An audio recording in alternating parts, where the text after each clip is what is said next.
Millions of people take melatonin every night, but sleep doctors are now asking them to stop. A new study revealed something important about long-term melatonin use, and it completely changes the way we should think about this supplement. The good news?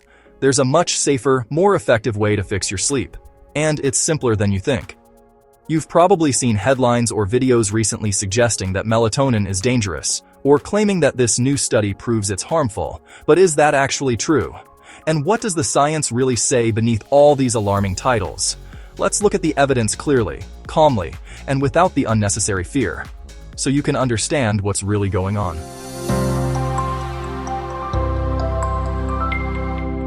Welcome to Healthier Horizons. If you're new here, I take complex health and sleep research and break it down into simple, practical steps you can actually use, especially if you're over 40 and want better rest, better energy, and long-term well-being. Today, we need to talk about melatonin in a way most people have never heard, what it really does, why so many people use it incorrectly, and what a major new study just uncovered about long-term use. This video is not about fear or sensationalism. It's about clarity, science, and a better way forward. Let's start with a basic misunderstanding. Most people assume melatonin works like a sleeping pill. Something you take, you get drowsy, you fall asleep. But that's not how melatonin works, at all. Melatonin is not a sedative. It doesn't shut down your brain. It doesn't relax muscles. It doesn't slow neural activity. Melatonin is a signal, not a sedative. It's your brain's way of saying, it's nighttime, begin the wind-down process. It's a timing hormone, a circadian cue. It sets the stage, but it doesn't act out the scene, which leads to the next important point. Melatonin works extremely well for very specific situations: jet lag, shift work, delayed sleep phase syndrome, people who are blind, children with autism, under medical guidance. But melatonin works poorly or not at all for stress-based insomnia, nighttime anxiety, that wired but tired feeling, menopausal sleep issues, waking up at 3 to 4 a.m., inconsistent circadian rhythms, people who stay on screens at night. Why? Because these issues don't come from a melatonin deficiency. They come from cortisol, light exposure, brain hyperarousal, disrupted circadian timing, stress, irregular sleep-wake schedules. Melatonin doesn't fix any of those, and that's why so many people take more and more of it, but sleep doesn't improve. Now let's talk about the research that started this shift. At the American Heart Association's latest meeting, researchers presented a large analysis of over 130,000 adults with chronic insomnia. Of those, around 65,000 had documented long-term melatonin use, meaning they took it regularly for at least 12 months. Here's the key finding. People who used melatonin long-term had about a 90% higher risk of developing heart failure over the next 5 years compared to similar adults who didn't use it. If you're curious to dive deeper into the evidence, I've included the link to the study in the description below. Before you jump to conclusions, let's clarify what this actually means. This does not prove melatonin causes heart failure. This is not a causal study. It's observational, but it does highlight something important. People who rely on melatonin nightly are often battling deeper sleep problems. In other words, nightly melatonin use might be a sign of underlying stress, poor circadian habits, sleep disorders, metabolic issues, chronic nighttime hyperarousal. And when those deeper issues go untreated, health risks increase. Not because of the melatonin, but because the real cause is still active. The study also found long-term melatonin users were 3.5 times more likely to be hospitalized for heart failure and roughly twice as likely to die from any cause during the follow-up period. Again, correlation, not causation. It means the study identified a relationship, but it does not mean melatonin is causing harm.